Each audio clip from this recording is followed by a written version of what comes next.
welcome. I am so excited to have you here. I want to make sure I pronounce your name correctly. Um, Birgitta? Yes. Oh, wonderful. I got it.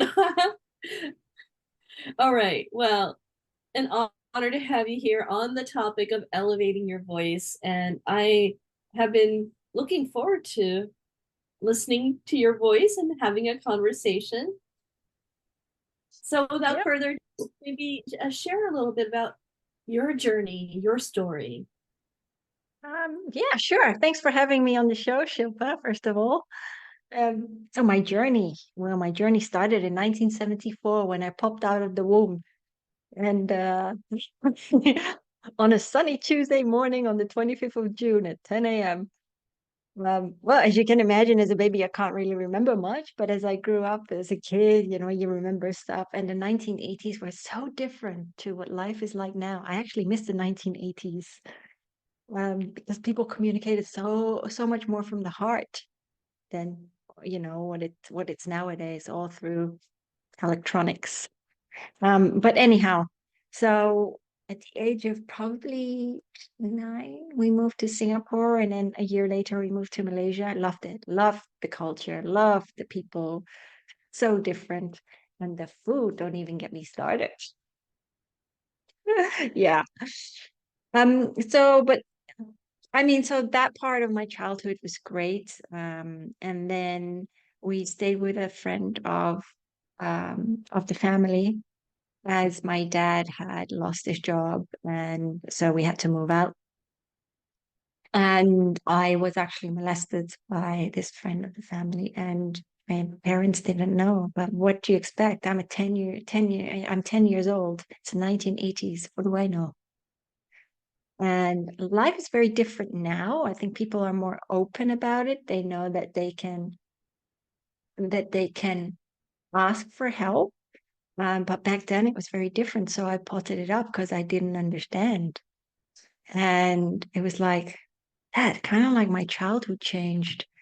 And when we returned to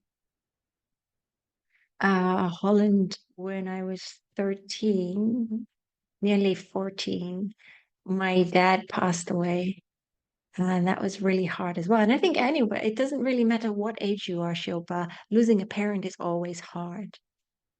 For me, it just happened to be, when I was 14 years old. And I remember waking up the next day and I thought, no, this has to be a dream.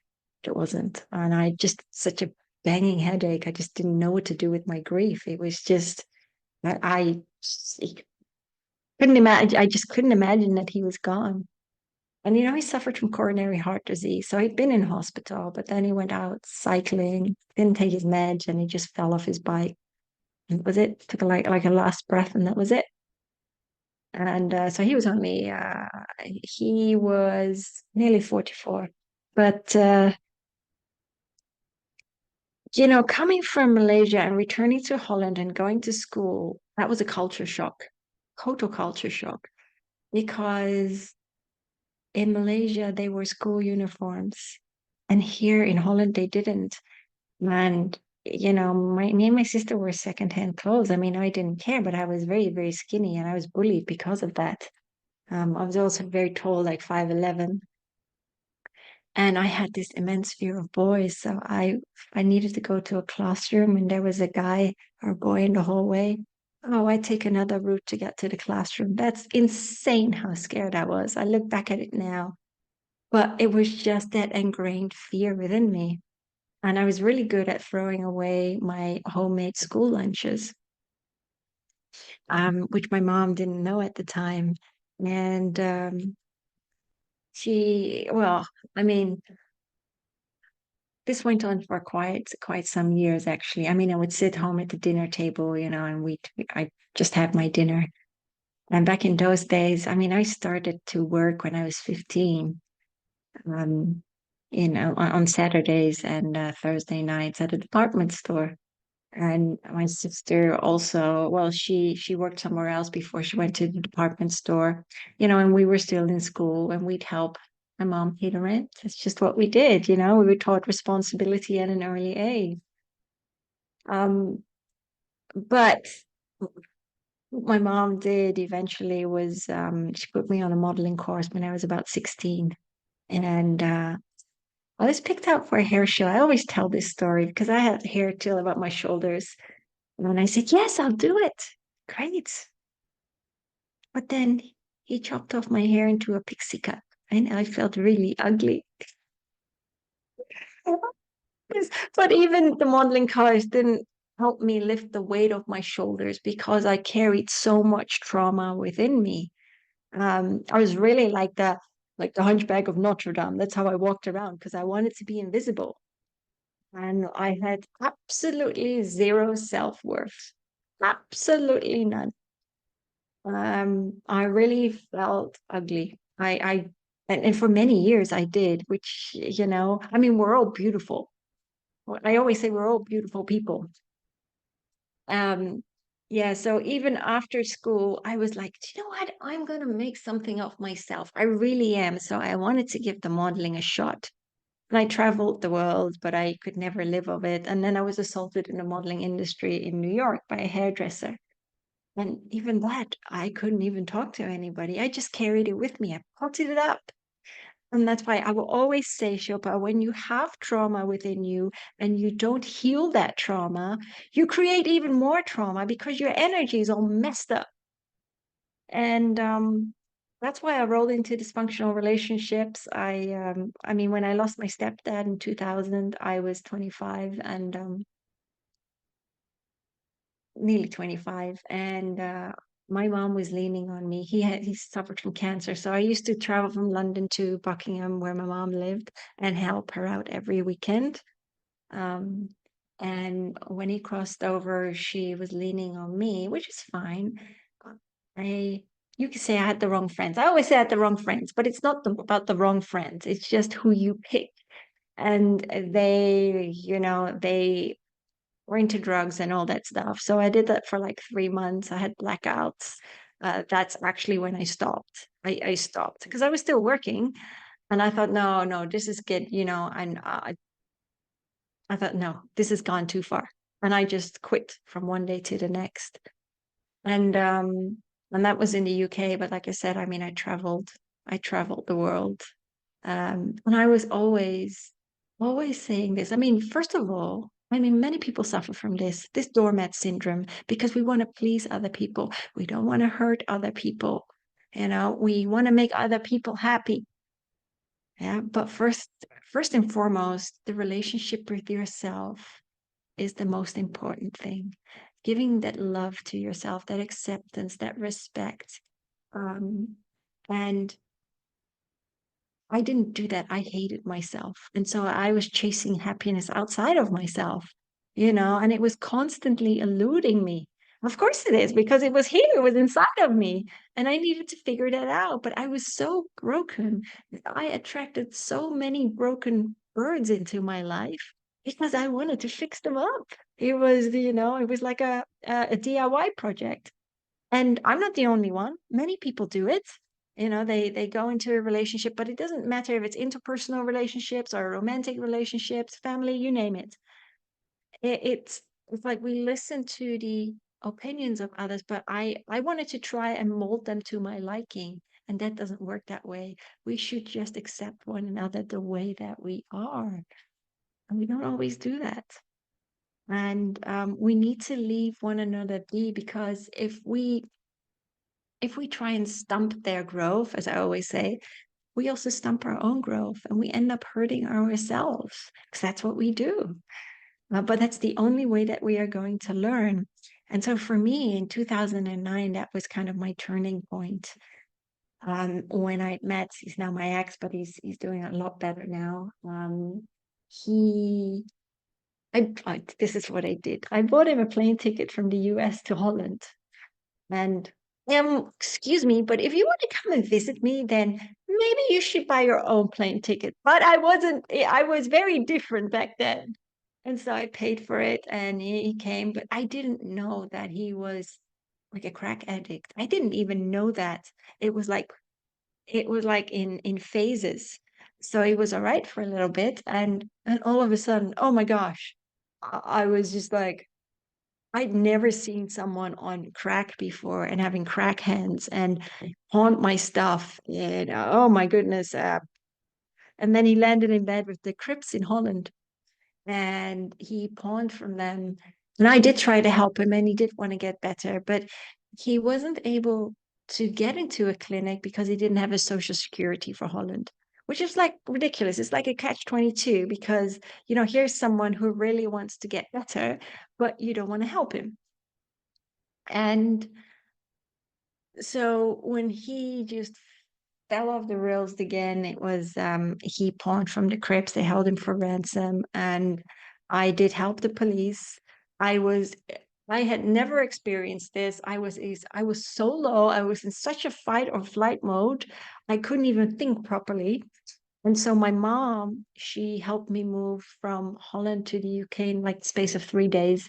She'd found me a place to live. And so yeah, and when I got there, and then the police found my ex in Holland, the leader of the groups, he called me and he said, "If I ever find you, I'm going to kill you."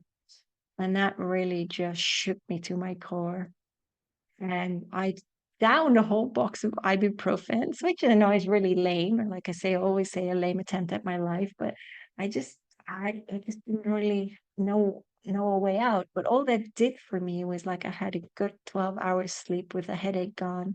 And then I got up the next day and I was like, you know what? I cannot go on like this anymore. And so my mom said to me, why don't you go and see a counselor? I did. And at the end of that session, the lady said to me, she's like, hearing your story, she's like, I know that you're strong enough and that you will be fine. Okay, great. But that didn't help me. So I had to figure out, rather than sitting down in the dumps, I actually went online and I found a Reiki healer. And that was the start of my holistic path. I mean, even as a kid, I was very susceptible and I saw one of my guides, but you tuck that away. Yeah, you grow up, you get into the earthly realm, into the I always say the earthly living or the social conditioning, and you lose that aspect of yourself. And so I found a Reiki healer and she really, really helped me. I went to her for several sessions and then I studied level 1 and 2 under her in the space of like 1.5 years. And when I moved to St. Petersburg in Florida, I did my master's and then started to teach. But I studied many healing modalities because I just wanted to understand, even the emotional freedom technique, which is such a beautiful technique because you tap out the emotions of the trauma that you carry so that the emotional trigger is gone and you can just talk about it.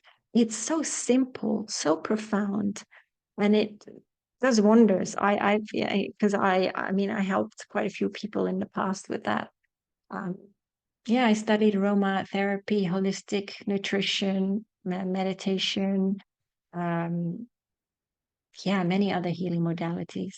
I was like a SpongeBob. I was really wanting to learn so much.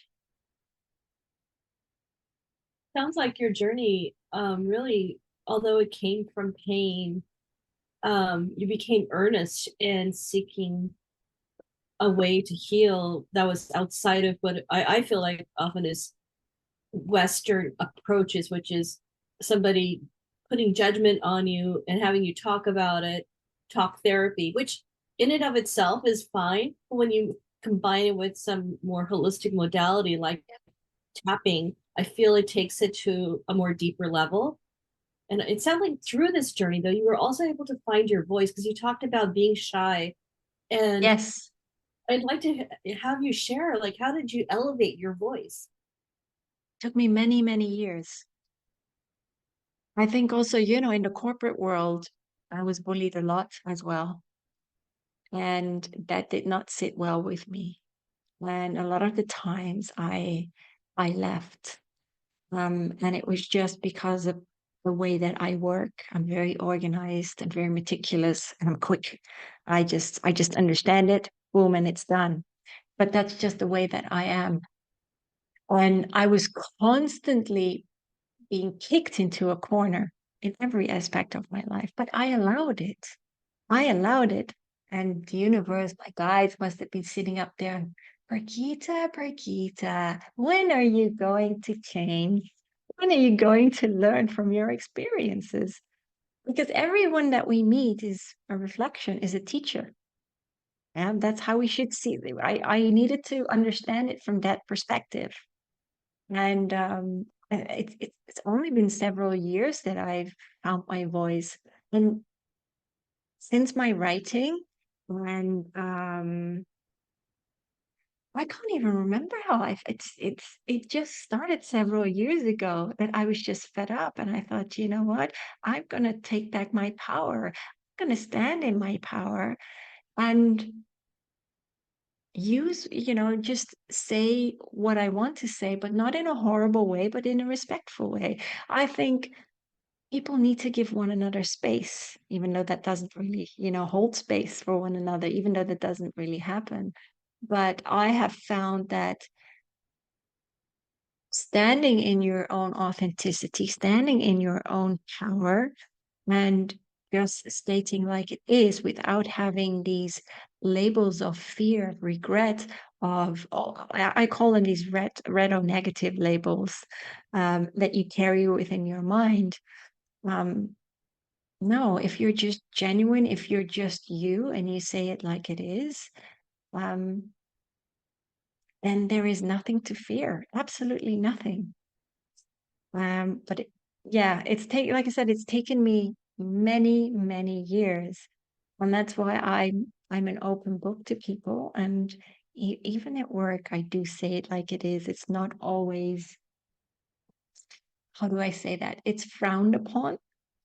But I'm sorry. Why should we pretend to be someone else? Why do we need to keep wearing all these different masks? Yeah, why can we not just drop the masks and show our true selves? And by virtue of doing so, I believe that you've been able to, without any inhibitions, and I mean this in a good way, Mm. align with what your soul is saying by virtue of Yes, doing, you're speaking your truth, you're elevating your message, which is something that it doesn't matter what one went through. However, the fact that you then take it and just allow people to say now, it's okay to be authentically you, which I love the title of. yes, absolutely. It's okay to be our authentic selves. It really is. It's just society has deviated us away from our own awareness. It's just we live in this created paradigm. People are so addicted to their electronics. It's like, why don't you just hug a tree, go stand in nature, do something creative, stay away from the electronics? I think people are, oh my goodness, if you were to try to take a phone away, oh, how many people sit in a restaurant with their phone, their buddy, their phone right next to their plates? Yes, and it probably is a new layer of resistance and avoidance that, because it's hard enough without the pre-electronic days just to get to a place where we sit in stillness and allow ourselves to explore that. And now, Yes. and then how can you hear your own voice or elevate your voice when you can't even hear it, drowning out by distractions? Oh, absolutely. Absolutely. But you know what? I don't even have a TV. Like I threw that thing out years ago. Yeah, even television can distort what is true for you. And I sincerely love the fact that you took something that were like, and you described it even in your bio, the twists and turns and challenges. And there was like this inner light inside of you that guided you because it could have Yes. gone a very different direction. Oh, absolutely. I could have destroyed myself, but I came to a place and I mean I had more trauma when I was in St. Petersburg. And I look back at it now and I'm so thankful I met this person as well. But um he had lost his mom, he fell into a depression, he had a warrant over his head, he was not wanting to lose me. He was just very controlling. And even though he lived only two doors down from me, because he moved from an hour away, bless his heart, and he just wanted to save the relationship and also work on himself. But that, of course, didn't work. And so I was screaming at the universe, right? I was on the floor crying and in my house. And I said, why? Why is it always that it rains on my parade? Why can't I be happy? That's what I used to say. Why can't I be happy? I look around me and everyone seems to be doing okay. And what happened then? I mean, yes, I did move out of that house to get away from him. I sold it and moved it to another house, which was insane. That's insane, but that's what I felt like I had to, that's how my brain was wired at the time. And I actually listened. I listened, and it was like a little breadcrumb from the universe. And it came in the form of my sister, and she had done kambo treatment, which is a shamanic mm, medicine treatment using the kambo frog, the poison from the kambo frog. And I mean, that was amazing for me. I mean, I went up into Florida, a couple of hours from where I lived, and I went to see a shaman, and he burnt these 4 points into my leg and then put on the frog poison. And oh my goodness, Shilpa, I was just purging left, right, and center. It came out everywhere because it's such a physical experience. And it took like 4 hours the first time. And he said, do you know why it took 4 hours? I said, no. He's like, because your ego was battling. Your ego was battling to stay in control. And I always say ego means ejecting God out, ejecting our God self out, because that's what we do.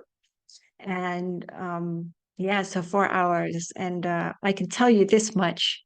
When I left, I was so much clearer in my head, and I made a whole bucket list and stuck it on my fridge.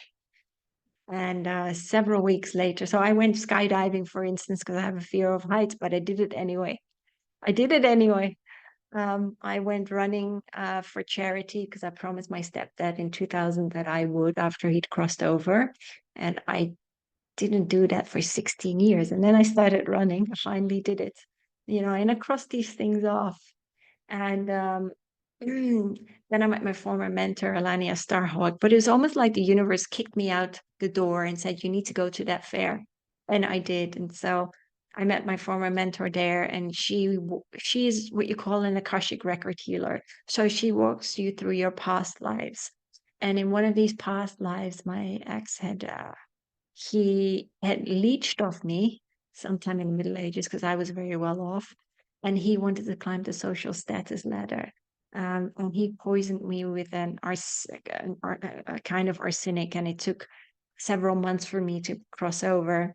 And he did it under the guise of, he was trying to help heal me and give me medicine, which wasn't the case. But it was really funny because in this lifetime, when I met him, I lost so much weight. I was so ill. I couldn't hold any food in for months.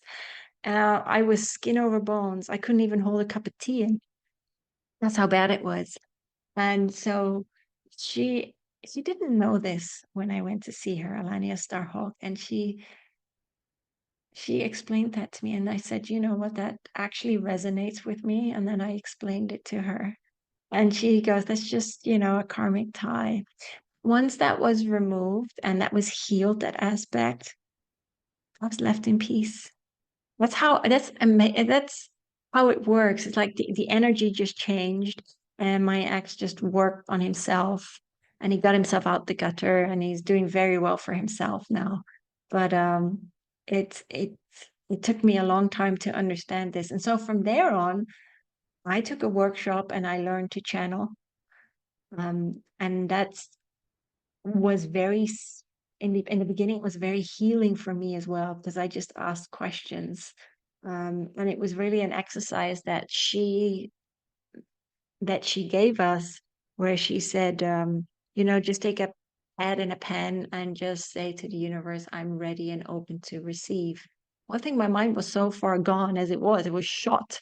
And when I went home, I did that exercise and it just started flowing in Old English prose. And I just started to ask questions. And it was a very, very healing journey for me. And it's like riding a bike, right? You've got to keep practicing. And I practiced with my cards and whatever send master angel I picked, I would ask them for a message, ask them something about them, and they would just convey it to me. And I feel like based on what you've described, now that you're the founder of, I am reading it off, Power, Soul, Healing, and Yes. Empowerment, this all came together. I feel like it was almost a divine, make a divine design, so to speak, Yes. because it you, if you look at something looking forward, it's hard to tell what's going on, but when you look backwards, you realize the dots connect, and in your, Yes. those dots are, allow you to now, what I love the way you articulate is becoming, and becoming who you are, because a lot of us are, and I can say I'm one of those people, often feel like, well, I want to just become that, whatever that is, but it's a journey, and your It is a journey journey. still evolving, because I'm still becoming the version of me that I want to be, Me but too. and authentically, what we really are is already there. Like, we are a soul, we are light. So it's Yes, like we the are. duality is the hard part. Yes, and that's the beauty. That's why we came, or we cannot learn. If there was no duality, we wouldn't be able to learn. Um, so yeah, yeah, for me, I've forgiven everyone in my life. I've got no bitterness, nothing, no judgment, nothing. I let everything just roll off my back like water. And that's the best way to be. And the same with work now. It doesn't mean I'm still learning that I'm finished learning. Oh heck no, I'm still a work in progress. I always say that to people. And we're just here to inspire one another, to empower one another, and to help one another. As my Archangel Michael always says, we're here to walk one another back home to the light of ourselves.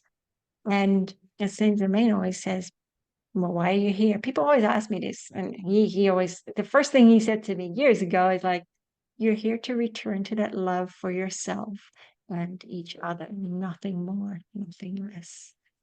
And he always talks about the violet flame of transmutation or transformation, and that's healing our pain, healing as alchemists. It's turning the lead into gold, but it's turning the heaviness, that lead, into gold, and that means the wisdom of understanding through healing ourselves.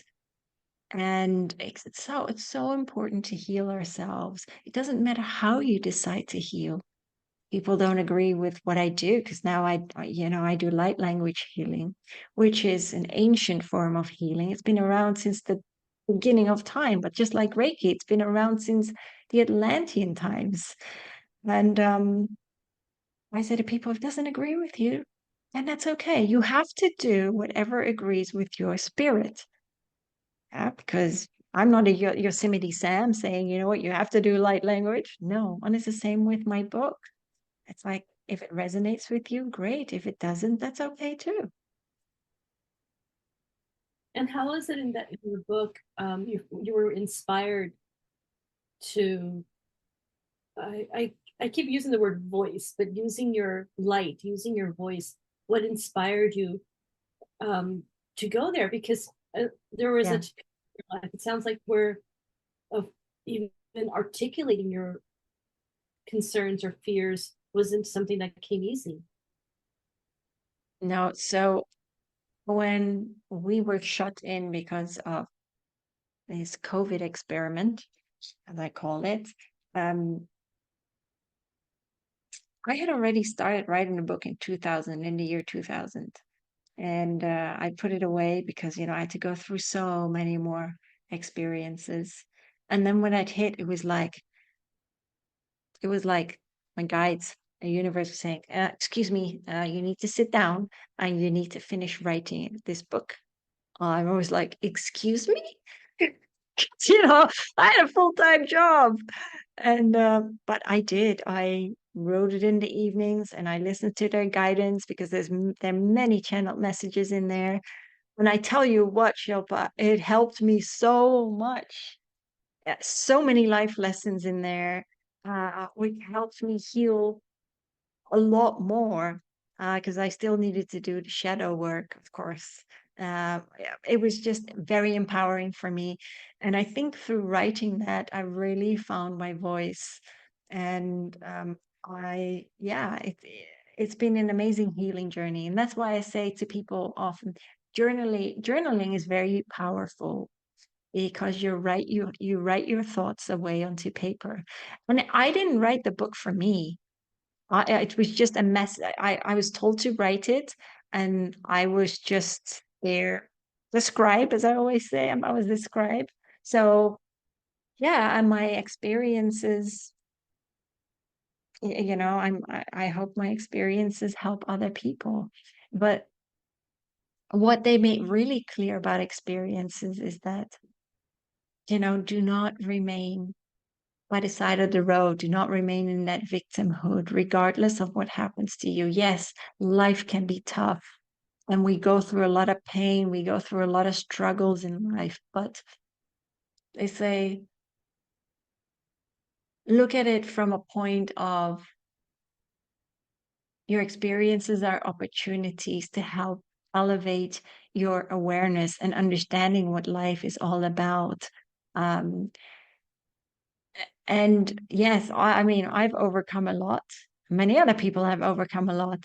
But yeah, I am nothing but grateful for everything that I've been through. Would I do it any different? No, not at all. Because how could I? I wouldn't be who I am today. And sorry, I almost lost my voice. What I was going to say is that in the process of becoming, it sounds Yeah. like darkness became the way to see the light. And it's no Yes. means that you are a light worker, a light empowerment coach. Now, for those who are not aware of this modality, maybe enlighten us what light language healers do. So, yeah. Like I said, it's been around for eons. Many people are starting to use that now. Um, and it's what we call, my teacher calls it the cosmic language of love.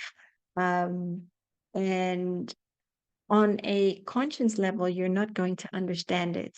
It's like gerbil language. It's like what are you saying? But on a soul level, oh my goodness, your soul understands these codes just beautifully, and the healing will go exactly where it needs to go. That's how powerful it is. Um, so yeah, happy to give a demo if you want it. Yeah, if you want to give a quick demo. Yes. I mean, is there any intent that you want to focus on, Shilpa? Um, I don't know. I mean I've spoken to a light healer on my show before, but Cool. so I suppose I can just keep it general because I don't have something Yeah. set yet. Do you want peace of mind? Charity? Or yeah, or one of my struggles often is, and I share this with others, is that I Yeah. personally struggle with anxiety.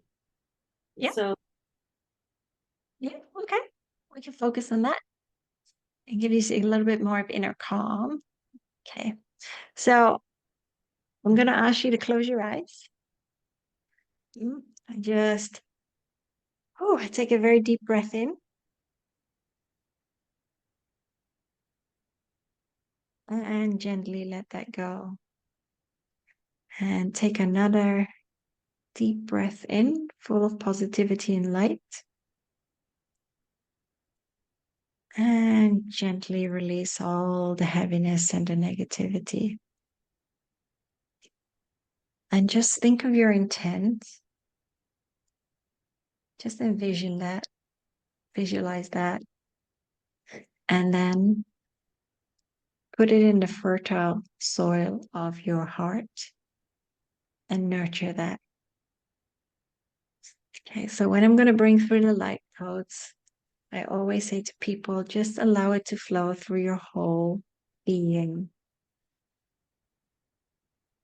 So, okay.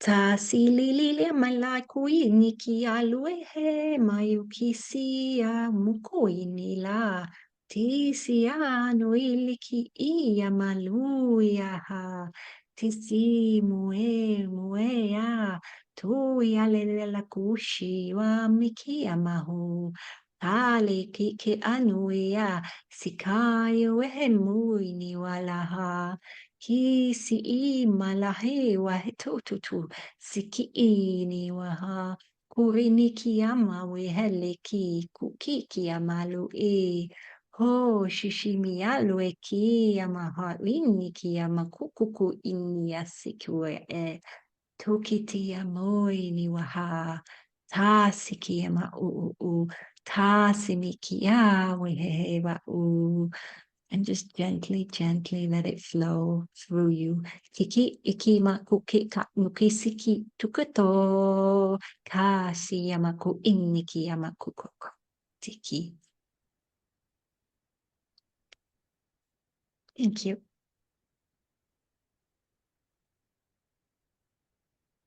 This just flows to you, right? Yeah.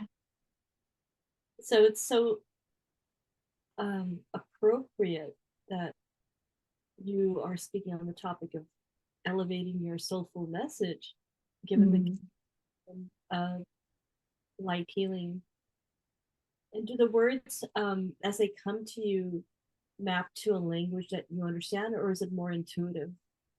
It's intuitive.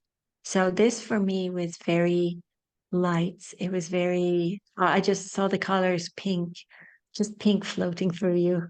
Uh, yeah, that's what I saw. They're very, very light. I compare them to this is more like ethereal Lemurian energy. That's beautiful. And I just find your voice so soothing. Well, I thank you. Well, you know, I'm just I'm just a toolbox. They use my voice. I'm very humbled to be able to do this. So yeah. Thank you for the demo, and thank you for walking me through the journey of the challenges as well as where you've arrived, and Yeah. openness and humility that you show of knowing that becoming is a journey. Yes, absolutely. And for those people, I just want to say for those people listening out there, yeah, it's so important to just be you. Doesn't matter what people think of you. It matters what you think of you. Doesn't matter what the world thinks of you, as long as you think the world of yourself. Yeah. So always take back your power and stand in your power and live the life according to the voice of your own heart, the voice of your own soul, rather than being swayed by the opinions and judgments of others.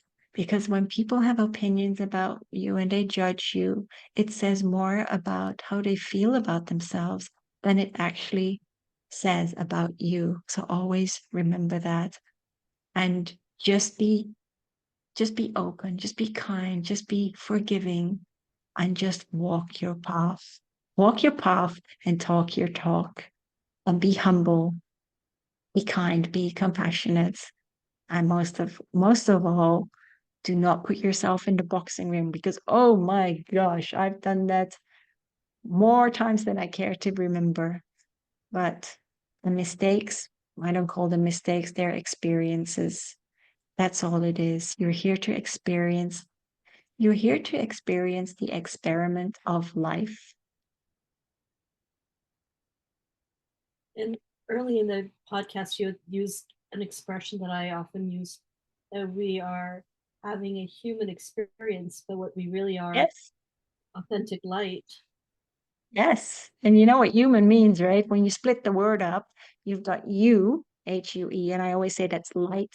And then men, we're light men wandering the earth, recovering the light that we have I mean, what we've done is we've dimmed our light so much because of the layers of conditioning. And it's all about recovering that inner light of ourselves and shining that forth so that we can inspire others to do the same. Wonderful. I am so honored that you took your time to share. And for those who are listening, they can learn more in the show notes, obviously. But is there can you share a little bit about the book so that Yeah. people tune into that as well? Yeah, no, absolutely. So I've got my collaboration books coming out in the middle of April now, actually. Um, so that's my chapter is called Journey to the Light Within. It's just about 2,600 words, but it's co-authored with 13 other authors, and that one's called Become Empowered, funnily enough. Yes, and so my book, the first one, the first part is about the shifting consciousness and why everything's happened in the last couple of years, and it's a whole Q&A section with the Ascended Masters. And I talk about the Atlantean times, the Lemurian times. I talk about the Anunnaki. And then the second part is all about my life and how I've overcome trauma, infused with, again, the many channeled messages, the humorous messages from many master teachers. But I also talk about depression, drug abuse, mental health. So I touch upon all these topics, but with the channeled messages, coming from above and their view, and how you can heal yourself. And many people have come back to me and said, this has been such a healing book. It's like it's just encoded with healing. And I said, well, I had to write it, and I'm just here to put that food for thought seed into people's minds. And whether that little seedling decides to sprout, that's entirely up to them. Well, your your message is so profound and so timely, especially with a lot of people, I think, becoming a little more receptive to the notion that the spiritual realm holds so many modalities that allow you to expand.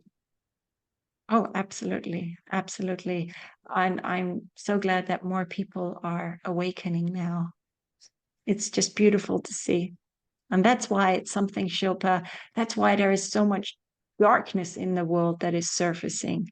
Because, and it really has to. So people are starting to open their eyes, and everything starts with you. If you want to make the world a better place, then it starts with you. Yes, yes. That is absolutely correct. And I couldn't agree more. Well, Rita, I am so happy that you took time today with me, and I will definitely keep in touch and hopefully have you Yes. back and even maybe read your books sometime soon so that I can continue sharing your wisdom with others. Yeah, thank you. Yeah. I'd love to I be back on your show sometime. Yes. love that. So yeah, and I've mentioned to you that I had one guest talk about light work. So that's Yes. something that wasn't new to me. It's like I said, it's up and coming. So many healing modalities are now popping up, ancient healing modalities, and I think it's amazing. There's so much out there. So much out there. Yes, absolutely. Well, thank you for elevating your voice and sharing your message with your voice.